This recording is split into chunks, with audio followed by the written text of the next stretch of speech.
إن الحمد لله نحمده ونستعينه ونستغفره ونعوذ بالله من شرور أنفسنا ومن سيئات أعمالنا من يهده الله فلا مضل له ومن يضلله فلا هادي له وأشهد أن لا إله إلا الله وأشهد أن محمدا عبده ورسوله يا أيها الذين آمنوا اتقوا الله حق تقاته ولا تموتن إلا وأنتم مسلمون يا أيها الذين آمنوا اتقوا الله وقولوا يا أيها الذين آمنوا اتقوا الله يا أيها الناس اتقوا ربكم الذي خلقكم من نفس واحدة وخلق منها زوجها وبث منهما رجالا كثيرا ونساء واتقوا الله الذي تساءلون به والأرحام إن الله كان عليكم رقيبا يا أيها الذين آمنوا اتقوا الله وقولوا قولا سديدا يصلح لكم أعمالكم ويغفر لكم ذنوبكم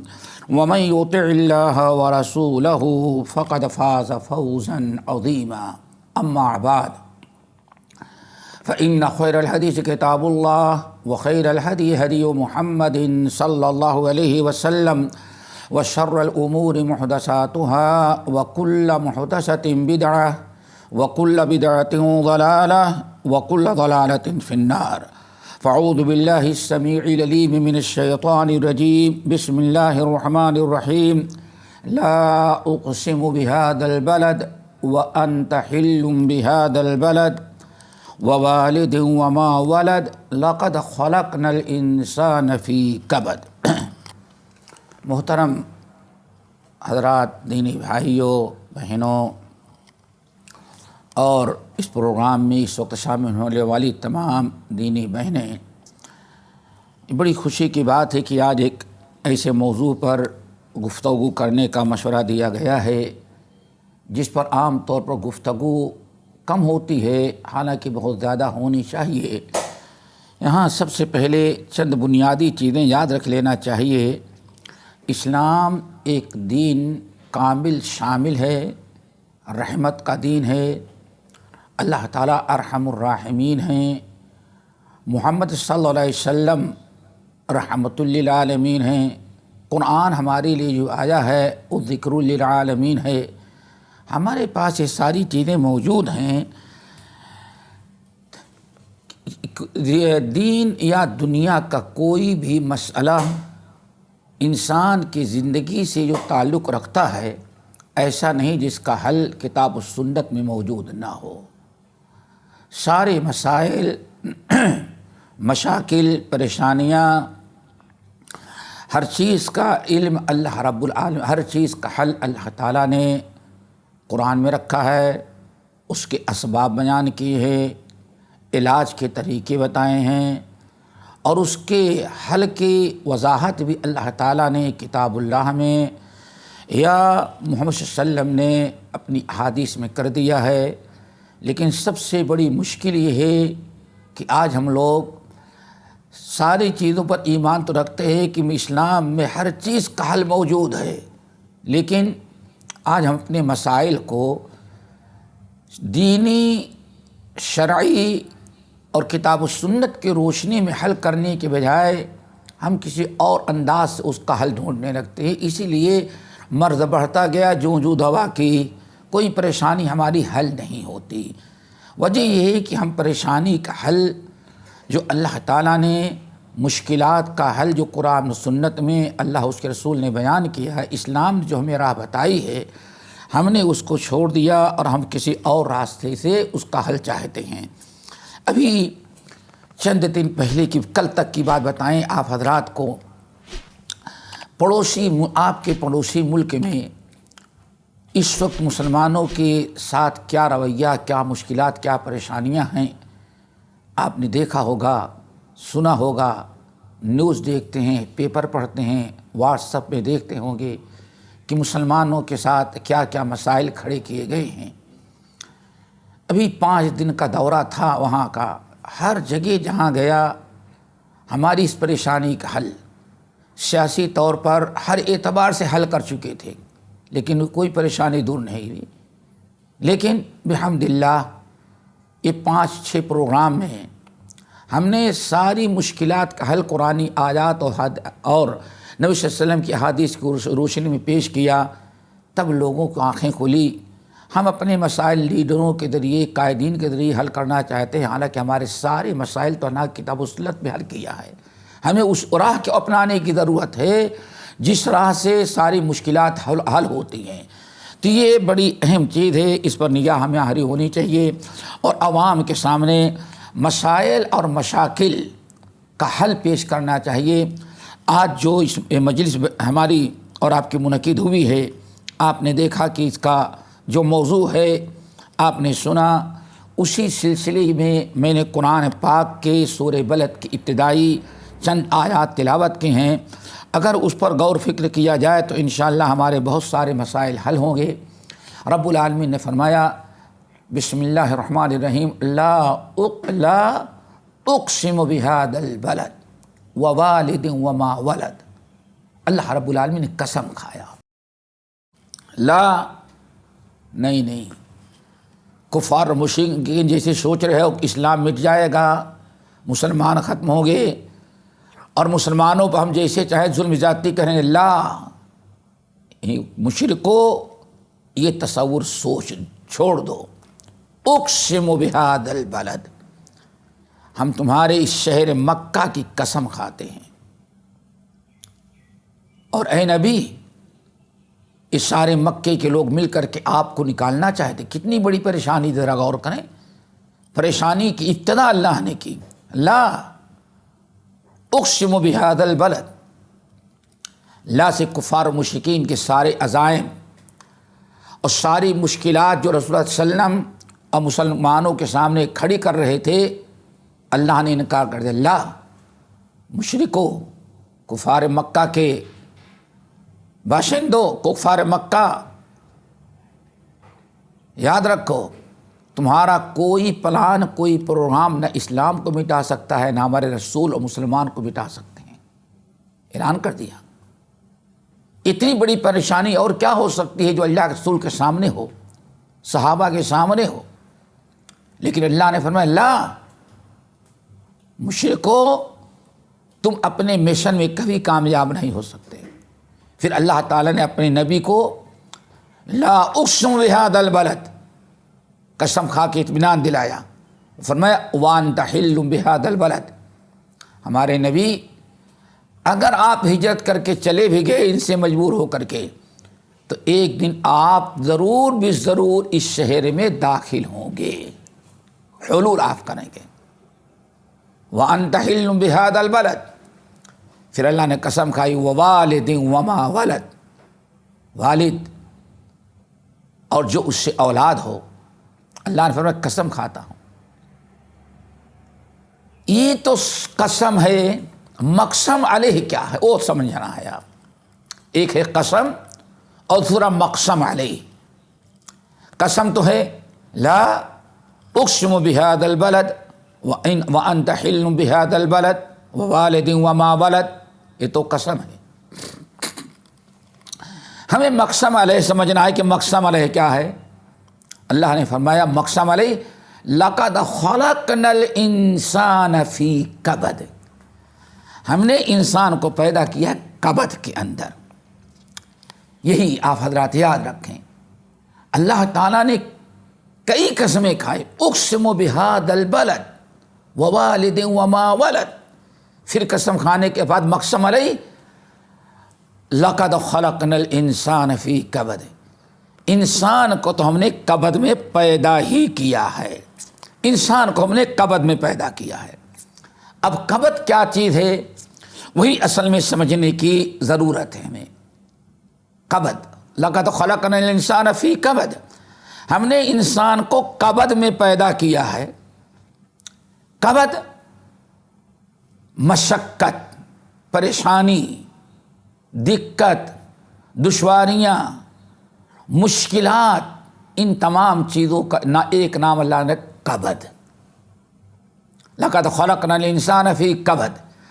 بلکہ حضرت عبداللہ ابن عباس ترجمان القرآن جو ہیں، انہوں نے تو غضب کی تفسیر کی، کہتے ہیں کہ لقد خلقنا الانسان فی کبد، فی شدت خلقہ فی خلق حملہ وولادتہ ورضاعتہ وفطامہ وفصلہ ومعاشہ وحیاتہ وموتہ۔ یہ بڑی پیاری تفسیر عبداللہ بن عباس کہتے ہیں۔ سمجھایا جا رہا ہے کہ انسان فی کبد، تسلی دی گئی اے محمد صلی اللہ علیہ وسلم، اے ایمان والو، آپ لوگوں کے ایمان کی دعوت، اسلام کی دعوت اور اسلام قبول کرنے، اسلام کی کامیابی پر آپ لوگوں کو بڑی مشقتیں اٹھانی پڑ رہی ہیں، بڑی تکلیفیں اٹھانی پڑ رہی ہیں، بڑی پریشانیاں ہیں کفار کی طرف سے۔ تو یہ کوئی آپ کو ٹینشن لینے کی ضرورت نہیں ہے۔ لقد خلقنا الانسان فی کبد، ہم نے انسان کو تکلیف و مشقت ہی میں پیدا ہی کیا ہے۔ یہاں ایک جملہ یاد رکھیے، اللہ نہیں فرماتے کہ ہم نے مشقت سے پیدا کیا، نہیں، مشقت میں پیدا کیا ہے۔ یعنی انسان کی ساری زندگی مشقت اور پریشانی کی۔ اور اس کی مزید تفصیل عبداللہ بن عباس رضی اللہ عنہ نے کیا بیان فرمایا؟ کہتے ہیں دیکھو، حمل کی حالت میں بچے کو بھی پریشانی، ماں کو بھی پریشانی، فی مشقت حمل ہی، اللہ اکبر، انسان پریشانی دیکھو، بچہ ماں کے پیٹ میں کس تنگی، کس پریشانی میں، اور ماں بیچاری فلما اثقلت دعوا اللہ ربہما، ماں بیچاری چند ہی مہینوں کے بعد اٹھنا بیٹھنا چلنا پھرنا بیٹھنا، اللہ حملت حملا ثقیلا، کتنا بڑا بوجھ، کتنی پریشانی اٹھا رکھی ہے۔ پھر آگے کہتے ہیں حمل کے بعد اللہ ولادت کا، ثم السبیل یسرہ، دنیا کی کوئی طاقت نہیں کہ بچہ ماں کے پیٹ سے باہر لا سکے۔ جہاں اللہ راستہ بند کر دیتے ہیں، چیٹ پھاٹ ڈاکٹر شروع کر دیتا ہے، لیکن اللہ فرماتا ہے ثم السبیل یسرہ، ذرا دیکھو ہم نے دنیا میں آنے کے لیے تمہارے لیے راستہ کتنا آسان کر دیا۔ ایک انسان سوچے کہ بچے کے زمین پر آنے کے کتنے مشقتیں، کتنی پریشانیاں اللہ ہی آسان کر دے، تبھی آسان ہے۔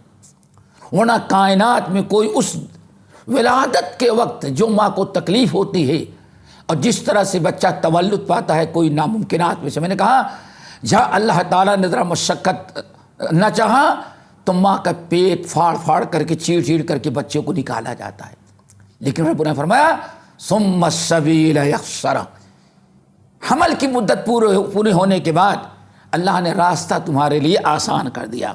اسی لیے عبداللہ بن عباس کہتے ہیں دیکھو، انسان کی ابتدا نطفے کے بعد سے مشقت ہی مشقت، کتنے اچھے انداز سے اللہ نے اپنے نبی اور ایمان والے صحابہ اور قیامت تک آنے والے مومنوں کی حوصلہ افزائی کی۔ تم پریشانی سے کیوں گھبراتے ہو، کیوں ٹینشن لیتے ہو، کیوں اتنے الجھن میں ہو جاتے ہو، کس لیے قلبی خلجان میں تم مبتلا ہو جاتے ہو؟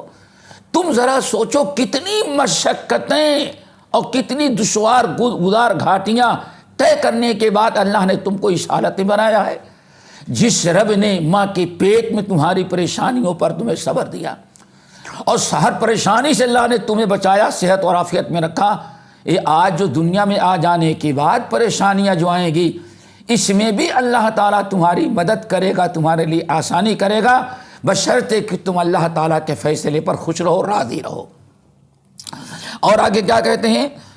وَرَضَاعِهِ، اب دودھ پلانے کا معاملہ، وَفِطَامِهِ، دودھ چھوڑانے کا معاملہ۔ آج تو بڑا عجیب سا ماحول ہو گیا ہے، بچے ماں کے دودھ ہی نہیں پاتے جلدی، لیکن شاید کہ کتنے لوگوں نے ایسے دیکھا ہوگا کہ بچہ جب دودھ پیتا تھا، عادی ہو جائے اور مدت رضاعت بھی پوری ہو رہی ہو تو بچے کا دودھ چھوڑانا کتنا مشکل ہوتا تھا۔ مائیں اپنی چھاتیوں میں مرچ لگاتی تھیں کوئی تاکہ بچہ منہ ملے تو بچہ چھوڑ دے۔ کتنی مشکلات، آج سے 1450 سال قبل عبداللہ بن عباس رضی اللہ تعالیٰ فرمائے تھے وہ دودھ چھڑانے والی بھی پریشانی کوئی آسانی پریشانی نہیں. پھر اس کے بعد ومعاش ہی بڑا ہو گیا.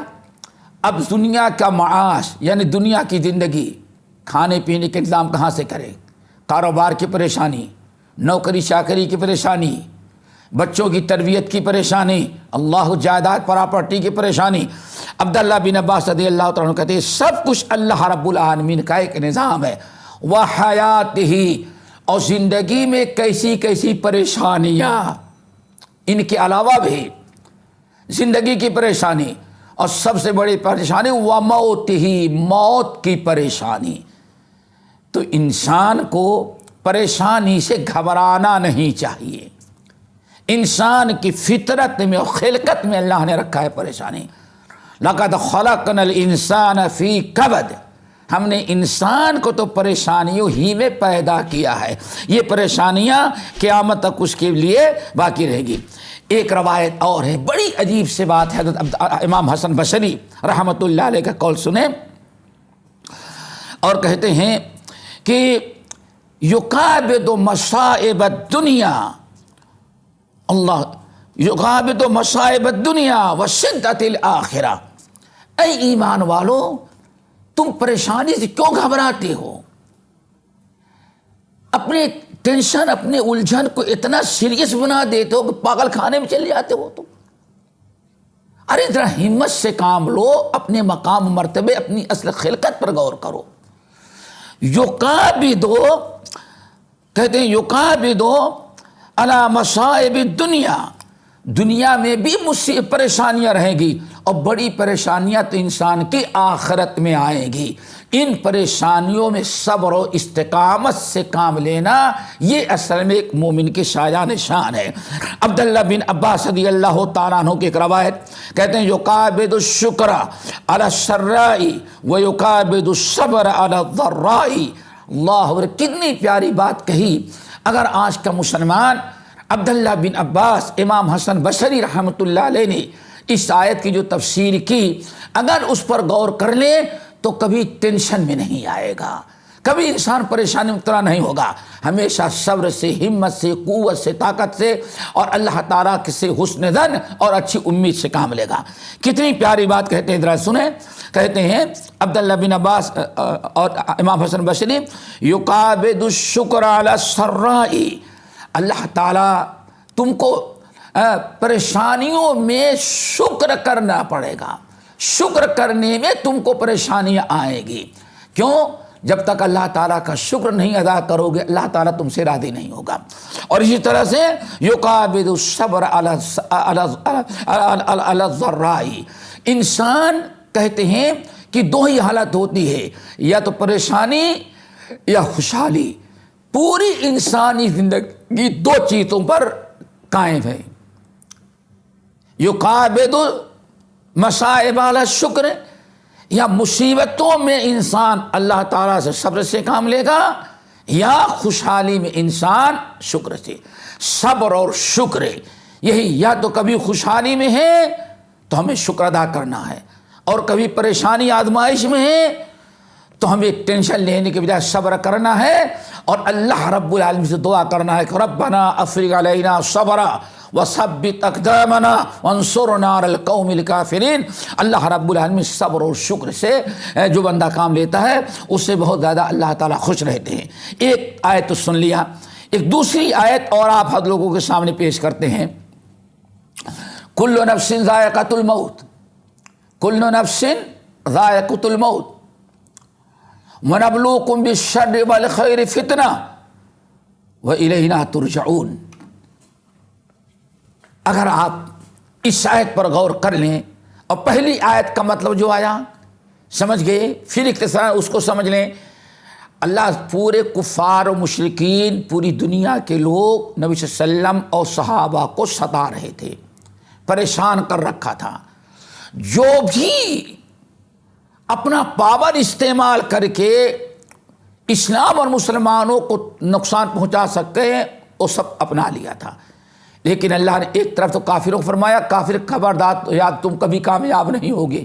اسلام مٹانے میں، مسلمان مٹانے میں، نبی کے ختم کرنے میں تم کبھی کامیاب نہیں ہوگے۔ اور دوسرے اللہ تعالیٰ نے اپنے نبی کو اطمینان دیا، وَأَنْتَ حِلٌّ بِهَذَا الْبَلَدِ، آپ پرواہ نہ کریں، اس سرزمین کے مالک، اس مکے میں آپ عزت کے ساتھ دوبارہ داخل ہوں گے اور فتح آپ کو ہوگی۔ اور ایمان والوں کو تسلی کیا دلائی؟ لَقَدْ خَلَقْنَا الْإِنسَانَ فِي كَبَدٍ، ایک پریشان نہ ہو، خوف، ٹینشن اور پریشانی میں بہت زیادہ الجھن کے شکار نہ ہو جاؤ۔ تمہاری ماں کے پیٹ سے لے کر کے قبر تک جانے میں انسانی زندگی پریشانیوں ہی میں رہتی ہے۔ لَقَدْ خَلَقْنَا الْإِنسَانَ فِي كَبَدٍ، ایک آیت تو سمجھ لیے۔ اب آئے دوسری آیت، سورۃ الانبیاء کی بڑی اہم ہے۔ اللہ نے فرمایا کل نفس ذائقۃ الموت، ہر نفس کو موت کا مزہ چکھنا ہے۔ وَنَبْلُوكُمْ بِالشَّرِّ وَالْخَيْرِ فِتْنَةً، ہم تمہارا امتحان لیں گے، اختبار، ہم نختبرکم، ہم تمہارا امتحان لیں گے، اللہ اکبر، خیر کے ذریعے اور شر کے ذریعے۔ یہیں سے اگر آپ حضرات غور کریں تو ایک بڑا اہم مسئلہ واضح ہوگا کہ یہ بلائیں اور آزمائشیں اور پریشانیاں مومنوں پر کیوں آتی ہیں۔ وَنَبْلُوكُمْ بِالشَّرِّ وَالْخَيْرِ فِتْنَةً، ہم تمہارا امتحان لیں گے، ہم تمہاری آزمائش کریں گے، ہم تمہاری جانچ کریں گے کہ کہاں تک تم دین پر قائم رہتے ہو اور کہاں تمہارا پیر ڈگمگا جاتا ہے۔ ہمیں اس نقطے پر اگر ہمیشہ ہماری نگاہ رہے تو ہم کبھی ٹینشن کے شکار نہیں ہوں گے، بلکہ آئی ہوئی مصیبت اور پریشانی کے ڈٹ کر کے ہمت کے ساتھ مقابلے کی ہم کوشش کریں گے۔ حضرت عائشہ نے کیا پڑھا تھا؟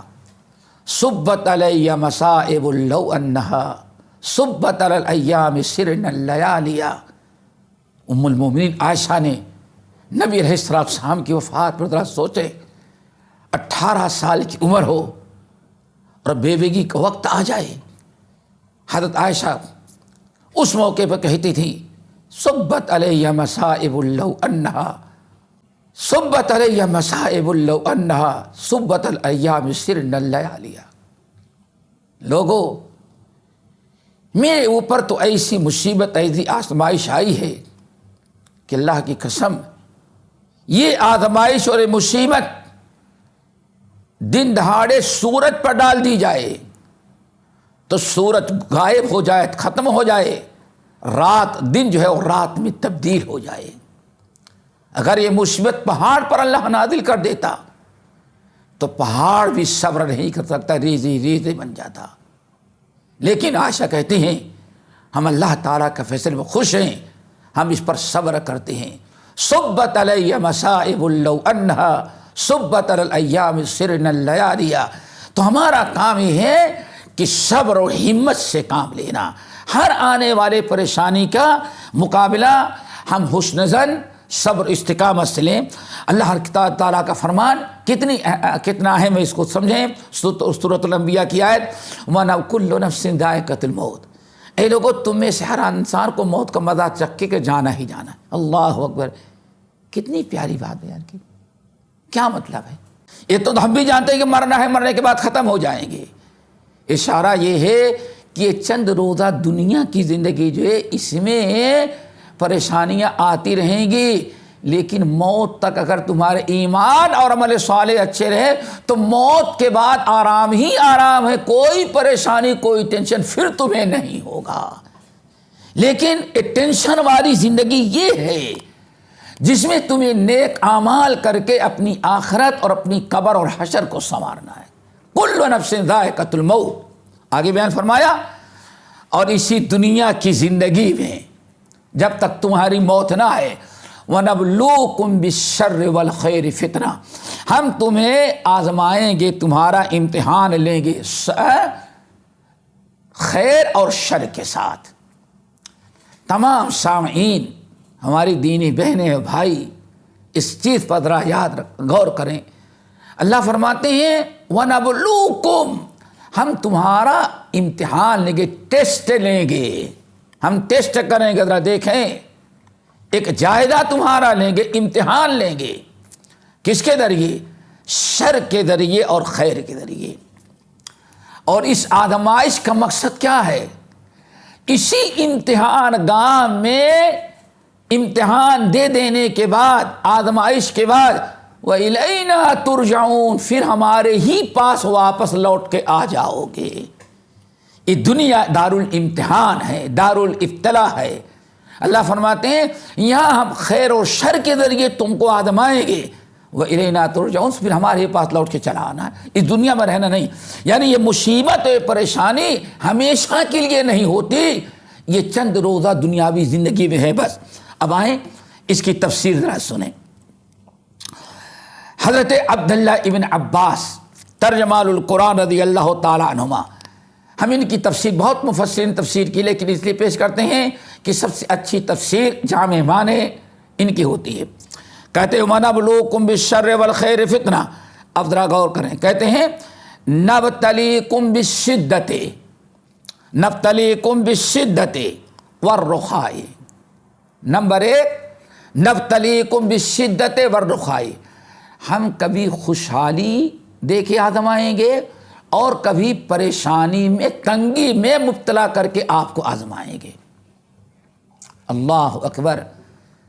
وَنَبْلُوكُمْ بِالشَّرِّ وَالْخَيْرِ فِتْنَةً، عبداللہ بن عباس ماتا بتاتے ہیں ہم تمہیں آزمائیں گے شدت والرخاء، کبھی تنگی کر کے، شدت میں پریشانی کے اندر مبتلا کر کے، اور کبھی والرخاء خوشحالی مہیا کر کے، دونوں آزمائش ہے۔ ایک بات بتائیں تو شاید بات سمجھ میں آ، ایک واقعہ سنائیں آپ لوگوں کو تو شاید ان آیات کے سمجھنے میں آسانی ہو۔ وَنَبْلُوكُمْ بِالشَّرِّ وَالْخَيْرِ فِتْنَةً، شر اور خیر دونوں کے ذریعے ہم آزمائیں گے۔ ہم نے خوشحال بنایا ہے جب بھی آزمائش سمجھو، ہم نے پریشانی تم پر مسلط کی، تنگ دست بنایا ہے تب بھی تم سمجھو کہ ہاں یہ آزمائش ہے، اور جب تک یہی سمجھے گا وہ نجات ہے۔ امام احمد بن حنبل رحمۃ اللہ علیہ پر جو آزمائش آئی، کون برداشت کر سکتا ہے؟ کون برداشت کر سکتا ہے؟ احمد بن حنبل کو جب بغداد کے چوراہے پر بیٹھا کر کے کوڑے مارے جاتے تھے، جلاد آتا اور سارے تماشا دیکھنے والے یا ہمدرد لوگ بھی چاروں طرف سے چوراہے پر گھیرا دائرہ بنا کر کے دیکھتے رہتے، نیک لوگ دعائیں کرتے، دشمن خوش ہوتے۔ احمد بن حنبل پر جو درے جلاد مارتے تھے، بعض محدثین نے کہا اللہ احمد ہی برداشت کر سکتا تھا، اگر وہ درہ ہاتھی پر اتنا زور سے مارا جاتا تو ہاتھی بھی چلا پڑتا، ہاتھی بھی چلاتا، برداشت نہیں کر سکتا۔ لیکن احمد بن حنبل کہتے ائتونی بشیء من کتاب اللہ، ظالمو تم اپنے درے اور اپنے پیر ڈنڈوں سے ہمیں حق سے نہیں پھیر سکتے۔ اگر تمہارے پاس جو عقیدہ تم نے خلق قرآن کا ایجاد کیا ہے، اگر تمہارے پاس کوئی قرآن پاک کی آیت یا 2 حرف کی حدیث پیش کر دو، ہم مان لیں گے، ہم تسلیم کر لیں، دلائل ہمارے سامنے پیش کرو، ہم قبول کر لیں گے۔ اور اگر تم چاہتے ہو کہ ہمیں ڈنڈے اور پاور استعمال کر کے بدعتی عقیدہ پر لاؤ تو یہ ناممکن ہے۔ لن یصیبنا الا ما کتب اللہ لنا ہوا مولانا، سن لو اے جلاد اور حکومت، لن یصیبنا الا ما کتب اللہ لنا، وہی مصیبت اتنا ہی تکلیف دے گا جتنے اللہ نے ہمارے نصیب میں لکھا ہے۔ اور جب نصیب میں مقررہ صدا تکلیف ختم ہو جائے گی تو اللہ تعالی ہمیں آرام اور راحت دے گا۔ لوگ کہتے ہیں کہ اس احمد بن حنبل کی اس تکلیف کو دیکھ کر کے ہم لوگوں کو پیر ڈگمگ جاتے تھے۔ بہرحال ایک عرصے تک تکلیف برداشت کرتے رہے۔ فَإِنَّ مَعَ الْعُسْرِ يُسْرًا، إِنَّ مَعَ الْعُسْرِ يُسْرًا، آخر کار وہ وقت آیا کہ احمد بن حنبل رحمۃ اللہ علیہ کو رہائی ملی، رہا ہو گئے، آزاد ہو گئے۔ رہا ہو جانے کے بعد جب گھر گئے تو چند دنوں کے بعد ایک سرکاری آدمی درباری بہترین قسم کا خچر اس پر بوریا لدا ہوا ہے اور احمد بن حنبل کے دروازے پہ آ کر دروازہ کھٹکھٹایا، پیٹا دروازہ۔ بچے دوڑے، کون ہے؟ تو بوریا اتارا اور بوریا بچوں کو پکڑایا اور کہا کہ یہ خلیفہ نے ہدیہ بھیجا ہے آپ کے والد امام احمد بن حنبل رحمۃ اللہ علیہ کو۔ جب یہ بوریا اندر گیا، احمد بن حنبل نے کھولا تو وہ سونے کی اشرفیاں تھیں، پورا تھیلا بوریا بھرا ہوا ہے، سونا ہی سونا گھر کے اندر۔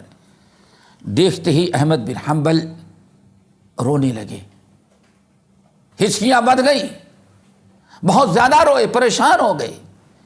بیوی دوڑی، حضرت یہ رونے خوشی کا موقع ہے، ابھی تو آپ آزاد ہو کر کے آئے تھے، سالوں کے بعد پھر یہ دولت آ گئی، یہ تو اللہ کی رحمت ہے، آپ اس کو دیکھ کے کیوں رو رہے ہیں؟ بیٹے دونوں دوڑے ہوئے آئے، سب لوگوں نے سمجھایا، لیکن احمد بن حنبل نے کیا کہا کہ اب بڑی آزمائش کا وقت آ گیا ہے۔ اللہ اکبر! ابھی حکومت اور درباری ہم کو سزاؤں کے ذریعے دین سے پھیرنا چاہتے تھے، اس میں جب ناکام ہو گئے تو ہمیں مال و دولت دے کر کے یہ سب سے بڑی آزمائش ہے کہ مال و دولت لے لیں، ہم ان کے ہم نوا بن جائیں، یہ آزمائش سمجھتے تھے۔ تو یہ وَنَبْلُوكُمْ بِالشَّرِّ وَالْخَيْرِ فِتْنَةً، ہم تمہیں آزمائیں گے۔ عبداللہ بن عباس کہتے ہیں بِالشِّدَّةِ وَالرُّخَاءِ۔ حضرت عبد الرحمن بن عوف رضی اللہ تعالی عنہما، سنن ترمذی کی روایت، یہ سب اوقات جو ہے آزمائش کے ہیں، اور ہمیں دونوں پہلو پر اللہ تعالیٰ کی آزمائش سمجھنا چاہیے، خیر کے ذریعے اور شر کے ذریعے۔ عبداللہ بن عباس کا امام احمد بن حنبل کا قول تو سن لیا، یہ اس لیے ہم نے بتایا تاکہ ہمیں اللہ نے خوشحالی میں رکھا ہے، تبھی سمجھنا چاہیے کہ اللہ تعالیٰ کی آزمائش ہے، اور پریشانی میں رکھا ہے یہ بھی سمجھے کہ اللہ تعالیٰ کی آزمائش ہے۔ دونوں میں ہمیں صبر اور شکر سے کام لینا ہے۔ تکلیف ہے کہ آزمائش سختی کی تو ہمیں صبر کرنا ہے، اللہ سے اچھی امید رکھنا ہے، اور اگر آزمائش خیر کی ہے، مال کی، دولت کی، صحت کی، اولاد کی، تجارت کی، کاروبار کی، تو اس پر ہمیں اللہ تعالیٰ کا شکر ادا کرنا ہے۔ اور یہی چیز آج ہم نے چھوڑ دیا، اس سے سارے لوگ ٹینشن و پریشانی میں رہتے ہیں۔ اللہ اکبر! آئیے حضرت عبد الرحمن بن عوف کا واقعہ ذرا دیکھیں۔ عبد الرحمن بن عوف رضی اللہ تعالیٰ عنہ افطاری پر بیٹھے اور نوکر نے 2-4 قسم کی افطاری لا کر کے رکھ دی، 2-4 قسم کی۔ جب افطاری دیکھی تو افطار کو تو رونے لگے، آنکھوں سے آنسو جاری ہو گئے۔ غلام نے کہا آقا اس افطاری کو دیکھ کے کیوں رو رہے ہیں؟ تو نے کہا ایک زمانہ وہ دیکھا میں نے کہ بھوکے رہتے تھے، پیٹ پر پتھر باندھتے تھے، کپڑے پہننے کے لیے نہیں تھے، ہر قسم کی پریشانیاں تھیں، وہ آزمائش تنگی کی تھی، فصبرنا، ہم کا صبر کیے، کامیاب ہو گئے۔ اور یہ آج دوسری آزمائش، پھر اللہ نے دنیا میں مال و دولت کے دروازے ہم پر کھول دیا، اب یہ دوسری آزمائش کا دور گزرا ہے، اس آزمائش میں تو کامیاب اترے، یہ آزمائش جو خوشحالی کی، اللہ تعالیٰ سے دعا کرتے ہیں اس میں بھی کامیاب اترے، لیکن مشکل نظر آ رہا ہے، تنگی والی آزمائش میں تم کامیاب ہوئے، اس آزمائش میں معلوم پڑتا کامیاب نہیں ہو سکے۔ اللہ اکبر! تو ہم تمام حضرات سے اپیل کریں کہ ذرا اس آیت پر غور کریں، اور عبداللہ بن عباس رضی اللہ تعالیٰ عنہ کی تفسیر پر کہتے ہیں وَنَبْلُوكُمْ بِالشَّرِّ وَالْخَيْرِ فِتْنَةً، یعنی نمبر 1 بِالشِّدَّةِ وَالرَّخَاءِ، سختی اور تنگی پر اللہ تعالیٰ آزمائے گا۔ نمبر 2 اللہ رب العالمین آزمائیں گے کس میں؟ وَالصِّحَّةِ وَالسُّقْمِ، صحت و تندرستی دے کر کے، اور کبھی بیماری اور طرح طرح کی بلائیں مسلط کر کے۔ اللہ اکبر! بیماری ہے جب بھی آزمائش، اور ہم صحت میں ہے جب بھی اللہ تعالی ہمیں آزما رہا ہے، خیر کے ذریعے بھی اور شر کے ذریعے۔ اب آگے ذرا سنیں، کہتے ہیں کہ والفقر والغنا، اللہ تعالیٰ کبھی مال دے کر کے اور کبھی فقر و محتاجگی کے ذریعے اللہ تعالیٰ ہمیں آزمائے گا۔ کہنا یہ تھا کہ ہر حال میں اللہ تعالیٰ ہمیں آزمائے گا۔ اور فتنہ کہتے ہیں اس کا مطلب یہ ہے لِيَنْظُرَ، تاکہ اللہ تعالیٰ کیف شکرتم فیما تحبون، تمہیں محبوب چیزیں دیا تو کیسے اللہ تعالیٰ کا شکر ادا کرتے تھے، اور جب کسی مصیبت میں مبتلا کیا تو تم اللہ تعالیٰ کے لیے صبر کیسے کرتے تھے۔ یہ آزمائش ہے، چاہے خیر کے ذریعے ہو یا شر کے ذریعے، بہرحال انسان لقد خلقنا الانسان فی کبد۔ اسی طرح اللہ نے فرمایا وَبَلَوْنَاهُمْ بِالْحَسَنَاتِ وَالسَّيِّئَاتِ، ہم نے بندوں کو آزمایا حسنات کے ذریعے اور شر کے ذریعے۔ تو یہ آزمائش میں ہم پیدا کیے گئے ہیں، یہ ساری آزمائش اللہ تعالیٰ کی طرف سے آتی ہیں، اور آزمائش بھی دو طرح سے ایک تو شر کے ذریعے اور دوسرے خیر کے ذریعے۔ اب آئیں نبی علیہ السلام چند حدیثیں دیکھتے ہیں وہاں آزمائش کیا ہے۔ بڑی مشہور حدیث صحیح مسلم، بخاری اور مسلم کی، اس حدیث کو سننے کے بعد انشاءاللہ بہت ساری چیزیں ہمارے سامنے آ جائیں گی۔ اللہ نے ارشاد فرمایا، حدیث کے راوی ہے ابو ہریرہ رضی اللہ تعالیٰ عنہ کہ اللہ نے فرمایا ما یصیب المسلم من نصب ولا وصب ولا ہم ولا حزن ولا اذن ولا غم حتی الشوکۃ۔ اللہ اکبر۔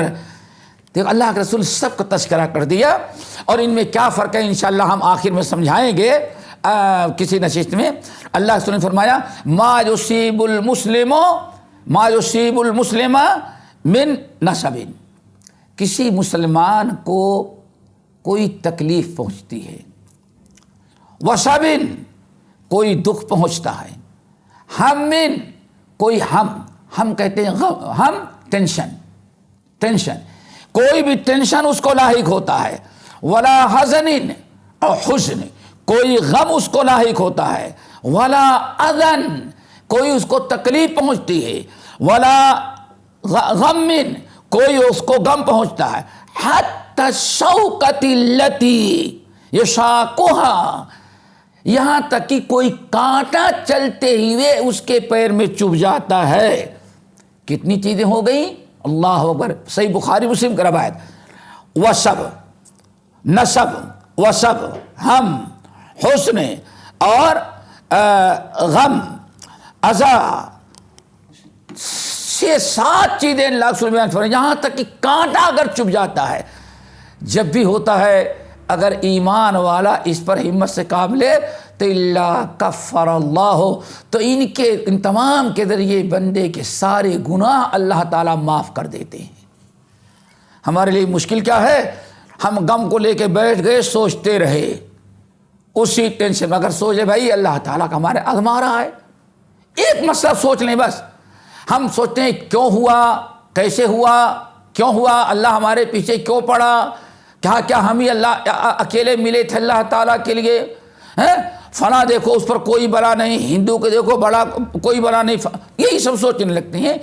ہم ذرا یہ سوچنے، واللہ اس حدیث غور کریں، اللہ فرماتے ہیں ما یصیب المسلم وصب ولا نصب ولا ہم ولا غم ولا اذن ولا غنن ولا فقر۔ مسلم کا لفظ ہے، ایک مسلمان کلمہ گو کے لیے کوئی ٹینشن ہو، کوئی غم ہو، کوئی وصب ہو، کوئی نصب ہو، کوئی کانٹا چبھے، کہیں بھوک کی پریشانی ہو، کہیں بیماری کی پریشانی ہو، کسی بھی قسم کی پریشانی ہوتی ہے، یہاں تک کہ پیر میں کانٹا بھی چبھتا ہے، تو اللہ تعالیٰ اس کی برکت سے اس کے سارے گناہوں کو معاف کر دیتے ہیں۔ انسان اگر صرف اس حدیث پر غور کر لے تو کبھی انسان پاگل خانے میں جائے گا ہی نہیں۔ کوئی بھی پریشانی ہو، یہ سوچ لے ٹھیک ہے بھائی یہ پریشانی آئی، لیکن اس سے اللہ تعالیٰ ہمارے گناہوں کو تو معاف کر رہا ہے، عذاب قبر عذاب منار سے تو بچ جائیں گے ہم۔ تو اتنی بڑی دولت دوستو اور کیا ہو سکتی ہے۔ اللہ کے رسول کی اس حدیث پر غور کرو کہ مومن پر خوشحالی ہو یا پریشانی، مومن کو کبھی نقصان اور خسارہ نہیں ہوتا۔ یہی چیز سوچ لے بس، مومن کو کبھی کوئی نقصان اور خسارہ نہیں ہوتا۔ سچا مومن ہے، کسی بھی حالت میں اللہ تعالیٰ اس کو رکھے گا، کوئی پریشانی اس کا کوئی نقصان اور خسارہ نہیں ہوتا۔ کیوں؟ اللہ صرف دو ہی شکل ہوتی ہے، خوشحالی یا پریشانی۔ ان اصابتہ سراء، اگر اس کو خوشحالی ملتی ہے تو شکر، اللہ تعالیٰ کا شکر ادا کرتا ہے، اللہ تعالیٰ کا شکر ادا کرتا ہے۔ اور یہ مومن کے لیے بہت ہی بڑی چیز ہوتی۔ کیوں؟ جب وہ شکر کرتا ہے تو اللہ تعالیٰ شکر کی برکت سے کئی نعمتیں عطا کرتے ہیں۔ نمبر 1، وَإِسْتَأْذَنَ رَبُّكُمْ لَئِن شَكَرْتُمْ لَأَزِيدَنَّكُمْ وَلَئِن كَفَرْتُمْ إِنَّ عَذَابِي لَشَدِيدٌ۔ اگر تم اللہ تعالیٰ کے لیے اللہ تعالیٰ کا شکر ادا کرو گے تو اللہ نے جتنا دیا ہے اس سے اور زیادہ تمہیں نواز دے گا۔ ذرا سوچیں، اس سے بڑی چیز کیا ہو سکتی ہے؟ ہم اللہ تعالیٰ کا شکر ادا کریں تو جتنا اللہ نے دیا ہے اتنا اور اللہ اس سے اور زیادہ نواز، لَأَزِيدَنَّكُمْ، ہم تمہیں اور عطا کر دیں گے۔ یہ بڑی نعمت ہے۔ لیکن وَلَئِن كَفَرْتُمْ، اگر ناشکری کرو گے تو ہمارا عذاب بڑا دردناک ہے۔ ایک تو یہ ہے۔ نمبر 2، انسان جب اللہ تعالیٰ کا شکر ادا کرتا ہے تو اللہ تعالیٰ تب عبادت گزار بنتا ہے۔ کتنے بھی آپ روزے، نماز، حج، زکوٰۃ کتنا بھی کر ڈالیں، جب تک اللہ تعالیٰ کا شکر نہیں ادا کریں گے اللہ تعالیٰ کے ہاں التائبون العابدون الحامدون میں شامل نہیں ہوگے۔ کب شامل ہوگے؟ جب اللہ رب العالمین کی نعمت و عبادت کے ساتھ اللہ تعالیٰ کا شکر ادا ہے۔ اس کے لیے وَاشْكُرِ اللَّهِ إِن كُنتُمْ إِيَّاهُ تَعْبُدُونَ، اگر تم اللہ تعالیٰ کی عبادت کرنا چاہتے ہو تو اللہ تعالیٰ کا شکر ادا کرو۔ نمبر 3 جو بڑی نعمت ہے دوستو، شکر گزار انسان جو ہوتا ہے، شکر گزاری کرتا ہے، کبھی اللہ تعالیٰ کے عذاب کا مستحق نہیں ہوتا۔ سورۃ النساء، ما یفعل اللہ بعذابکم ان شکرتم وآمنتم وکان اللہ شاکرا علیما۔ اگر تم ایمان کے ساتھ اللہ تعالیٰ کا شکر ادا کرتے رہو تو اللہ تعالیٰ کو کیا پڑی ہے کہ تمہارے اوپر عذاب نازل کرے، تمہارے اوپر بلائیں آفتیں نازل کرے، اللہ تعالیٰ تمہیں عذاب دے۔ اللہ کو کوئی ضرورت نہیں، عذاب اس وقت آتا ہے جب تم اللہ تعالیٰ کی ناشکری کرتے ہو۔ تو اللہ کے رسول نے فرمایا مومن کسی بھی حالت میں رہے کبھی اس کا نقصان اور خسارہ نہیں ہوتا، گھاٹے میں نہیں، ہمیشہ فائدے میں۔ اگر مصیبت ہے، پریشانی ہے، تکلیف ہے تو اللہ تعالیٰ کے لیے صبر کرتا ہے تو ان اللہ مع الصابرین، اللہ تعالیٰ اس کی مدد کرتے ہیں۔ اور اگر خوشحالی میں ہے، اللہ نے اس کو نوازا ہے، اللہ تعالیٰ کا شکر ادا کرتا ہے، زبان سے شکر، دل سے شکر، عمل سے شکر۔ جب اللہ تعالیٰ کی شکر گزاری کرتا ہے تو اللہ تعالیٰ اس کو مزید نعمتوں سے نوازتے ہیں۔ ہر حال میں مومن کا فائدہ ہی فائدہ ہے، مومن کا کوئی نقصان اور خسارہ نہیں ہے۔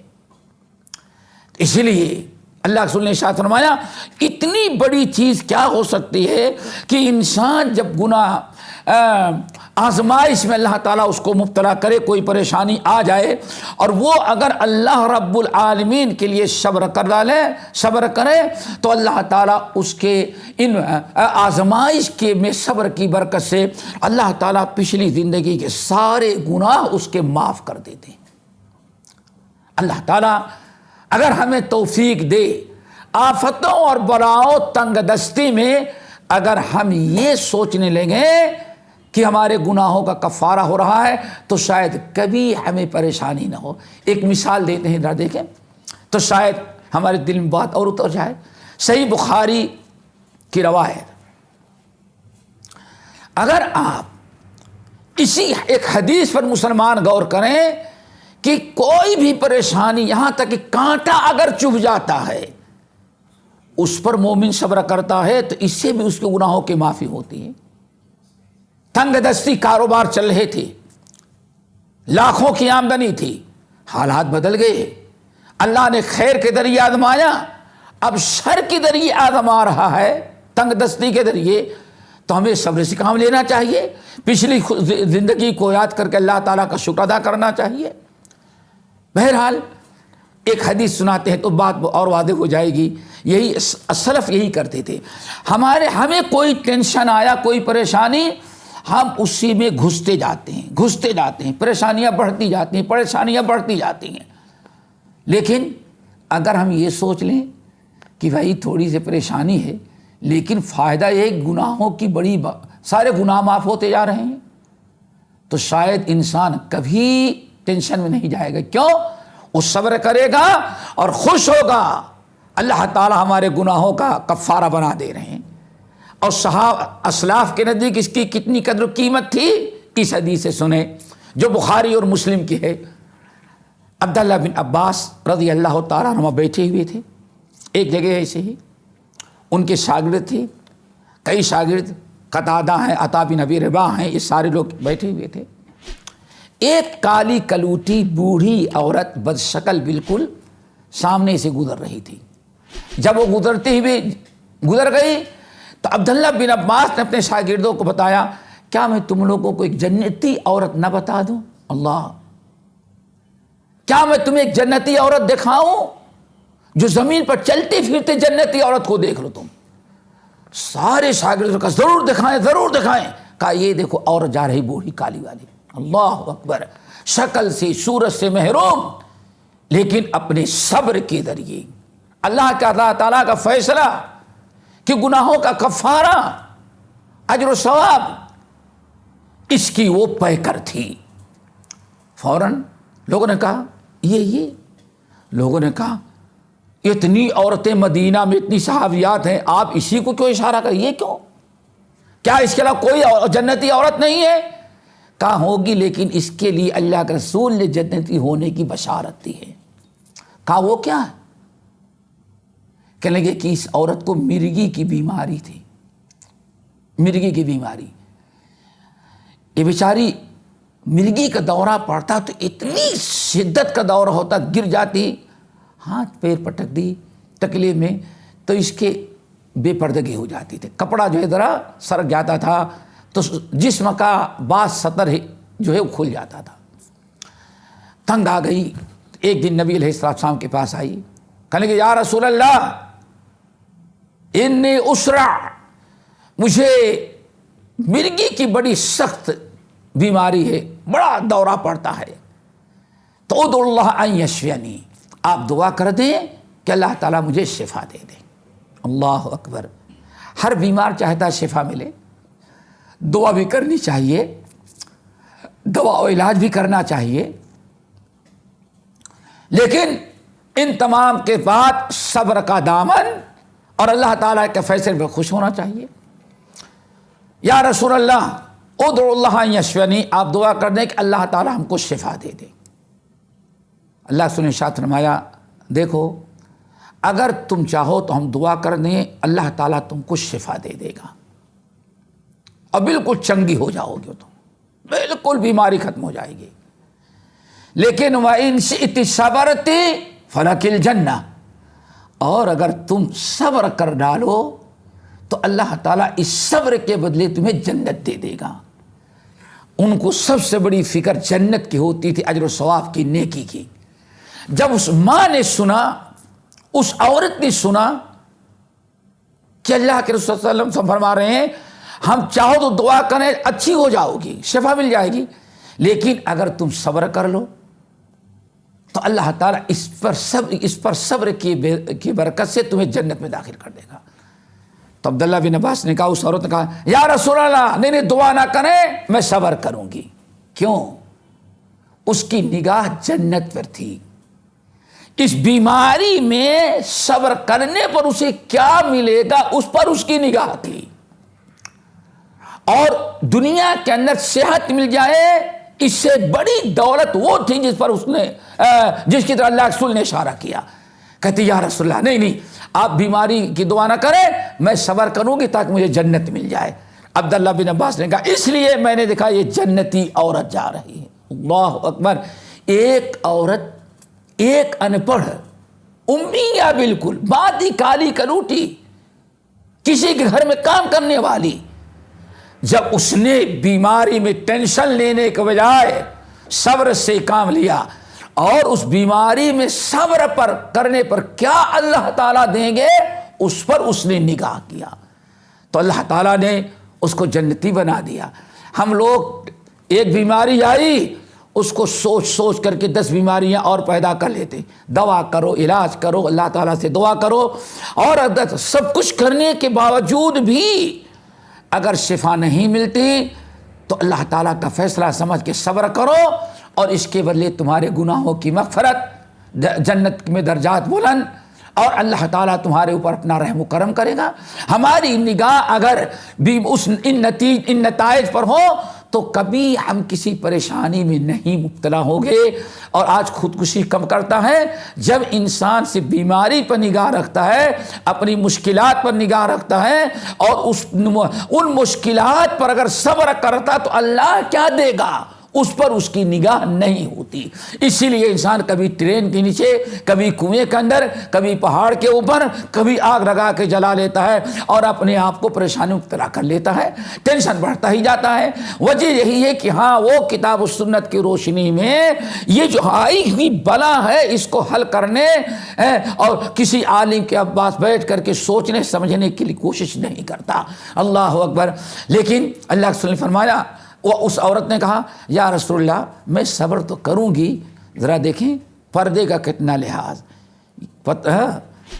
کہنے لگی یا رسول اللہ آپ تو شفا کی دعا نہ کریں، میں صبر کروں گی، اتنی بڑی دولت اور کیا ہو، ہمیں جنت مل جائے گی، دنیا کی چند روز جب تک موت نہیں آ رہی تب تک یہ تکلیف، موت کے بعد سب ختم، مزے ہی مزے ہوں گے۔ جب آپ جنتی کی بشارت سنا دے رہے ہیں تو قبر کے میں عذاب کہاں سے ہو، قبر ہی ہماری جنت بن جائے گی۔ لیکن بس ایک کام کرے یا رسول اللہ، میں جب گر جاتی ہوں تو کپڑے ادھر ادھر ہو جاتے ہیں تو سطر کھلنے کا ڈر ہے، ان نہیں ہوتا کشف، تو بس دعا کر دیں کہ اللہ تعالیٰ کتنا بھی سخت دورہ پڑے لیکن ہمارا سطر، ہمارا پردہ باقی رہ جائے، کپڑے اپنی جگہ سے نہ ہلیں۔ اللہ سے دعا کر دے، اللہ اس کی پردے کا، اللہ تعالیٰ اس کے بدن کی حفاظت فرما اور کبھی بے پردگی نہ ہو۔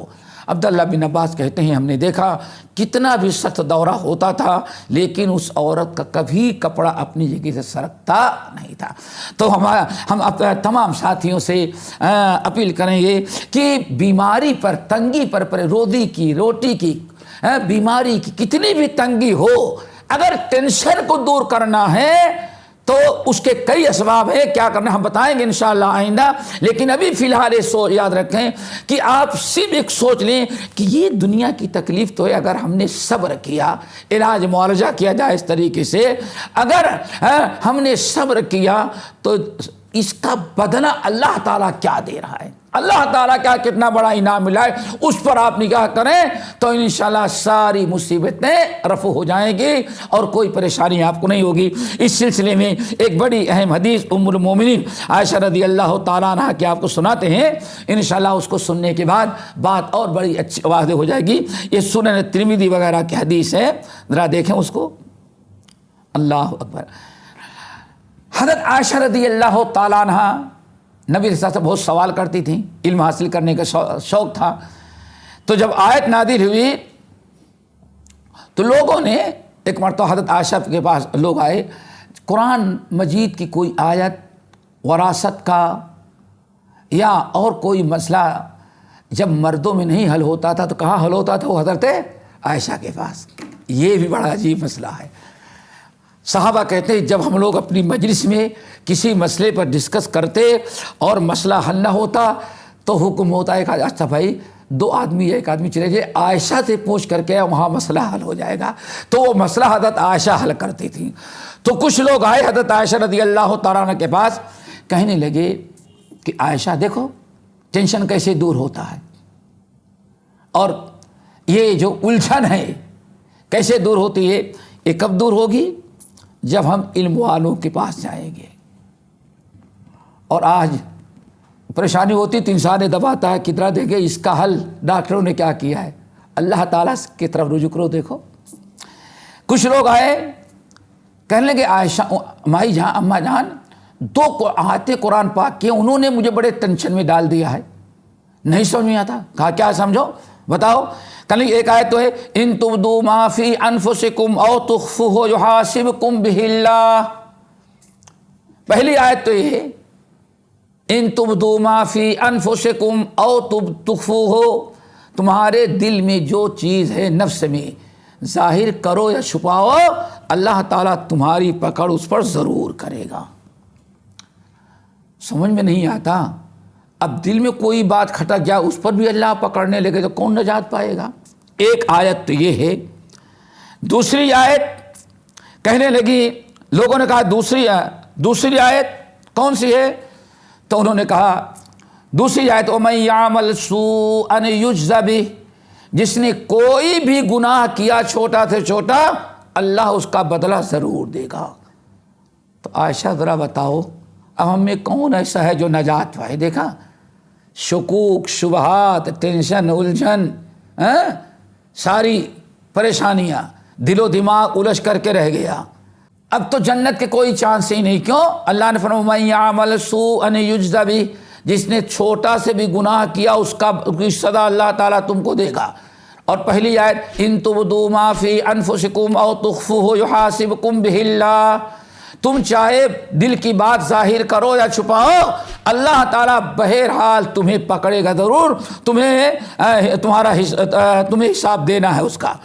عائشہ ہم لوگ تو بڑی پریشانی میں ہیں، اب ذرا بتاؤ اب نجات کیسے ملے گی؟ یہ بھی ایک قسم کا ٹینشن کو پیدا ہو گیا، الجھن ہو گئی. نجات کیسے ملے گی؟ اب تو نجات کا کوئی چانس ہی نہیں ہے. اب آپ بتائیں اس مسئلہ کیسے حل ہوگا؟ تو حضرت عائشہ نے کہا گھبراؤ نہیں، یہ اللہ رب العالمین کا ایک بہت بڑا نظام ہے. اللہ رب العالمین تم کیا سمجھتے ہو؟ اب ذرا غور سے سنیں. یقیناً اللہ یحاسبکم باللہ ومن یعمل سوءا یجز بہ، جو بھی تم سے میں سے گناہ کرے گا، برائی کرے گا، اللہ بدلہ ضرور دے گا، سزا اس کی ضرور پائے گا. اللہ کے بندو جاؤ اطمینان سے بیٹھو، ٹینشن زیادہ نہ لو. دیکھو اس آیت کا مطلب یہ ہے کبھی تم کو زکام ہو جاتا ہے، کبھی تم کو اللہ اکبر، انسان کتنے بھی مسائل میں الجھا ہوا ہو کسی عالم کے پاس جائے، عالم ربانی کے پاس، تو عالم ربانی سے علاج کروائے. ایک تو ڈاکٹر کے یہاں جائے دوا لے، دوسرا دلی جو جسمانی بیماری ہے، بخار کا علاج تو کر دے گا.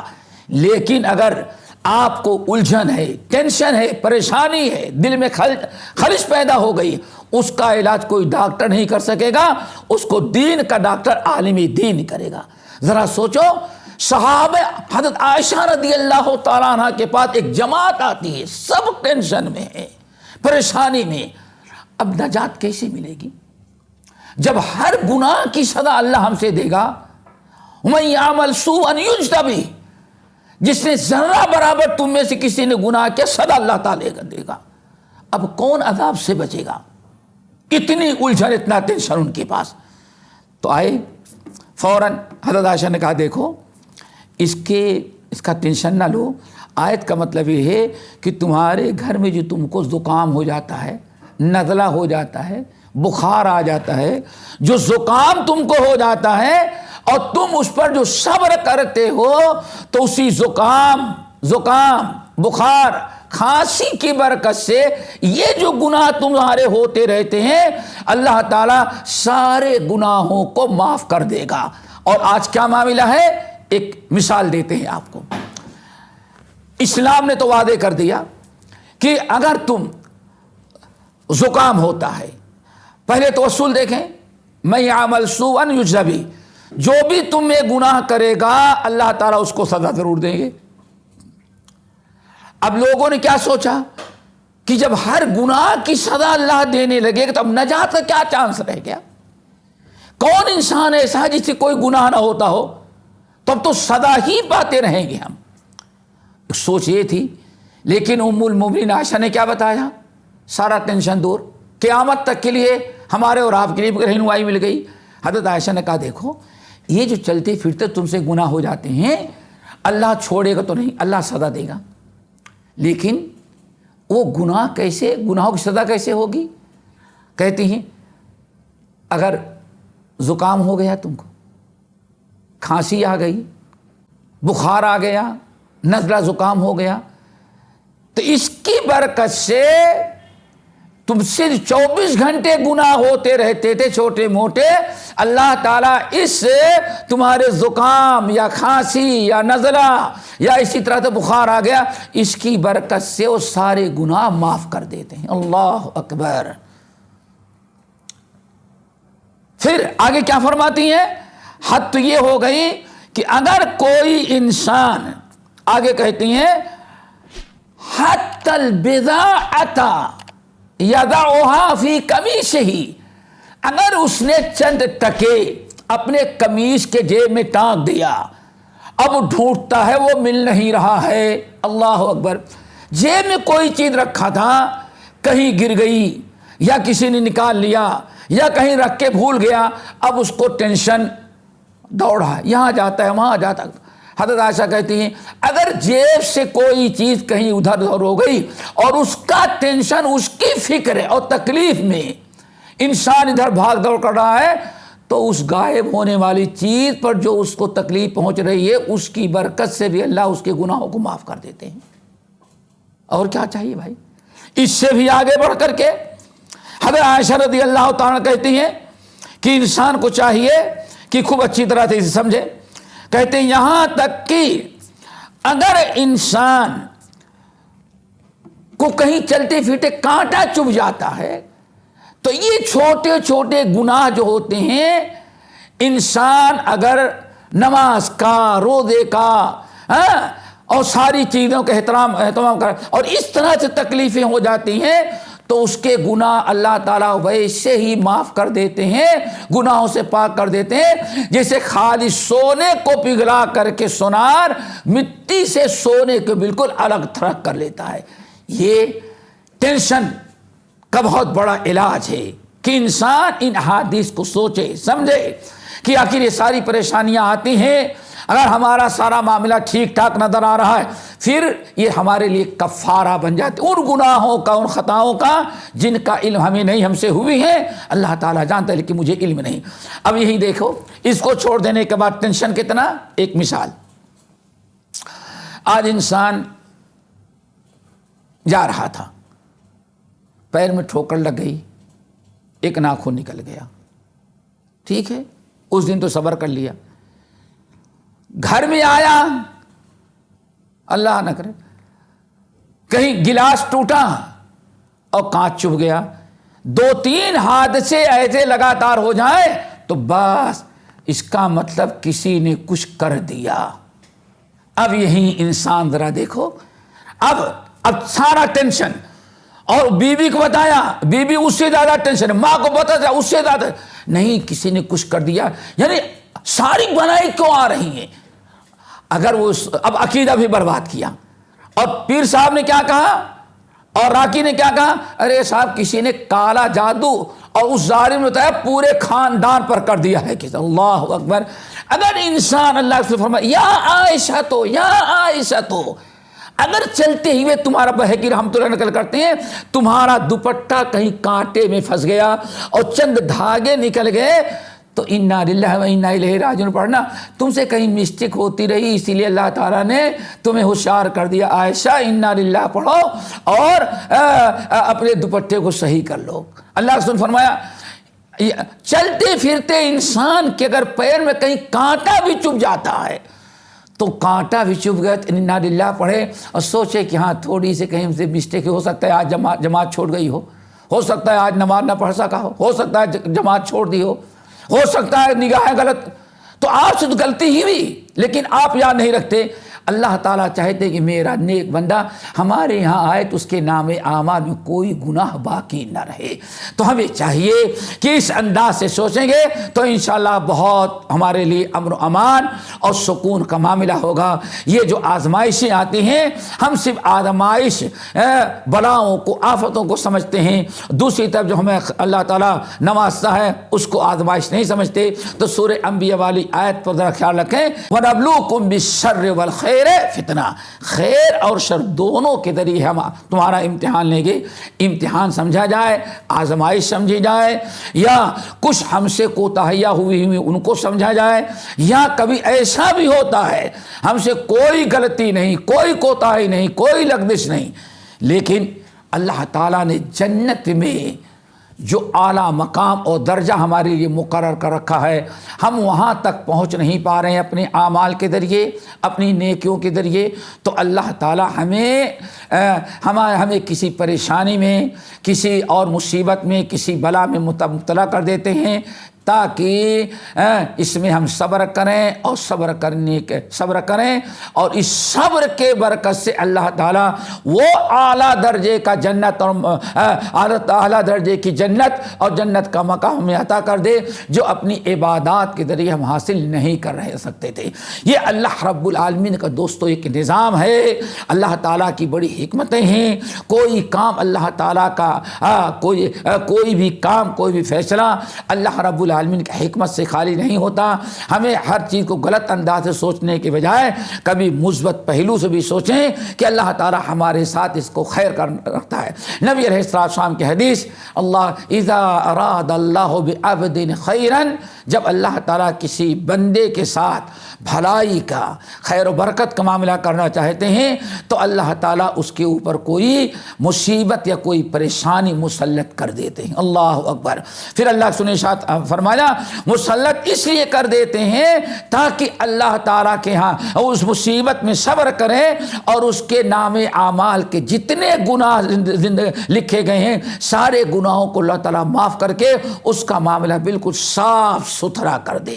اسی لیے دوستو ہمیں ہر اعتبار سے سوچنا چاہیے اور سنجیدگی کے ساتھ ایمان باللہ، ایمان بالقدر، ایمان بالآخرہ، ان تمام چیزوں پر اگر غور کریں گے تو یہ ٹینشن جو ہمیں لاحق ہوتا ہے یہ نہایت آسانی سے دور ہو جائیں گے۔ لیکن ہم مشکل یہی ہے کہ کوئی چیز آتی ہے، پے در پہ دو چار معاملات ہو گئے، ہم ہمت ہار جاتے ہیں اور طرح طرح کی بدگمانی میں مبتلا ہو جاتے ہیں جو ہمارے ایمان اور عقیدے کو سب برباد کر دینے والی چیزیں ہوتی ہیں۔ الہ العالمین ہمیں اور آپ سب کو کتاب اللہ، سنت رسول کے مطابق عقیدہ رکھنے کی توفیق نصیب فرمائے، اور یہ اسی وقت بات بگڑتی ہے دوستو جب ہمارے عقیدے میں کمزوری ہو۔ عقیدے کی پختگی کا ہونا بہت ہی ضروری ہے۔ اللہ تعالیٰ نے ارشاد فرمایا وَمَن یُؤْمِن بِاللَّهِ یَہْدِ قَلْبَهُ، جس کا جو وَمَن یُؤْمِن بِاللَّهِ، جو اللہ پر صحیح ایمان، توحید خالص، عقیدے توحید پر ہوتا ہے تو اللہ فرماتے ہیں اس کے دل کو ہم ہمیشہ ہدایت کی راہ پر لگا دیتے ہیں، اس کے دل کی حفاظت کرتے ہیں۔ وَمَن یُؤْمِن بِاللَّهِ یَہْدِ قَلْبَهُ، جو اللہ پر ایمان رکھتا ہے یعنی صحیح ایمان اگر ہوگا تو اللہ تعالیٰ اس کے دل کے کو ہمیشہ نیکی پر قائم رکھتے ہیں، نیکی کی رہنمائی کرتے ہیں، نیکی کا شوق و جذبہ پیدا کرتے ہیں۔ لیکن عقیدہ اگر درست ہو، توحید خالص ہو، تب اس لیے بات اہل علم نے کہا ایمان ہی کی کھوٹ ہوتا ہے تبھی ساری چیز پریشانی ہوتی ہیں۔ اگر ایمان ہمارا درست ہو، عقیدہ بالکل درست ہو، توحید ہماری درست ہو، توحید خالص ہو، شرک اور کفر نفاق اس کے اندر نہ ہو، اخلاص کے ساتھ اگر ہماری توحید ہوگی تو اللہ تعالیٰ موحد کے دل کی حفاظت کرتے ہیں۔ وَمَن یُؤْمِن بِاللَّهِ یَہْدِ قَلْبَهُ أَلَا بِذِکْرِ اللَّهِ تَطْمَئِنُّ الْقُلُوبُ، یاد رکھو ایمان والوں کا دل ذکر الہی سے بہت ہی مطمئن اور سکون اس کو ملا کرتا ہے۔ اللہ تعالی ہم سب کو سکون قلب اور راحت نفس نصیب فرمائے، اور جب بھی کوئی اس قسم کے معاملات آئیں تو ہمیں ٹینشن میں جانے کے بجائے سب سے پہلے تو ہم اس کو اللہ تعالیٰ کی لکھی ہوئی تقدیر، اللہ تعالیٰ کا فیصلہ سمجھیں، اور اللہ تعالیٰ کا فیصلہ سمجھیں اور اللہ تعالیٰ سے اچھا گمان رکھیں۔ اس کے ذریعے بھی اللہ تعالیٰ ہماری کوئی خیر اور بھلائی چاہتا ہے۔ ہو سکتا ہے ہم سے کچھ کوتاہیاں ہوئی ہوں، کچھ لغزشیں ہوئی ہوں، اس لیے اللہ تعالیٰ ہمارے ساتھ تنگی کا معاملہ کر رہا ہے۔ وَمَنْ أَعْرَضَ عَنْ ذِكْرِي فَإِنَّ لَهُ مَعِيشَةً ضَنْكًا وَنَحْشُرُهُ يَوْمَ الْقِيَامَةِ أَعْمَىٰ، جہاں بھی انسان اللہ تعالیٰ کے ذکر سے اعراض کرتا ہے، اللہ تعالیٰ کی ہدایت سے اعراض کرتا ہے، تو اللہ تعالیٰ فرماتے ہیں فَإِنَّ لَهُ مَعِيشَةً ضَنْكًا، پھر اس کی ساری زندگی ہم ٹینشن ہی کی بنا دیتے ہیں۔ انسان نہ نماز پڑھتا ہے، نہ روزے رکھتا ہے، نہ حج کرتا ہے، نہ قرآن کی تلاوت کرتا ہے، نہ اہل علم سے اور علمی مجلسوں سے جڑتا ہے، آوارہ قسم کی زندگی، فضول ٹائم لوگوں کے ساتھ برباد کرتا ہے۔ تو انسان کو کبھی دنیا کے اندر سکون نہیں، ٹینشن ہی ٹینشن رہے گا، اور ہر چیز کو سوچے گا تو غلط انداز سے سوچے گا۔ اس کی بہت ساری شکلیں و باتیں رہ گئی ہیں جس کا تذکرہ انشاءاللہ اگلی نشست میں ہم کریں گے، اور وہ اسباب بتائیں گے کہ کیا کیا چیزیں ہیں جس کی وجہ سے انسان کلی طور پر اپنے آپ کو ٹینشن کے میں یعنی آخری درجہ پاگل ہونے کے پہلے اپنے آپ کو کیسے بچا سکتا ہے۔ اللہ تعالی ہم سب کو عمل کی توفیق نصیب فرمائے۔ اقول قولی ھذا واستغفر اللہ من کل ذنب واتوب الیہ۔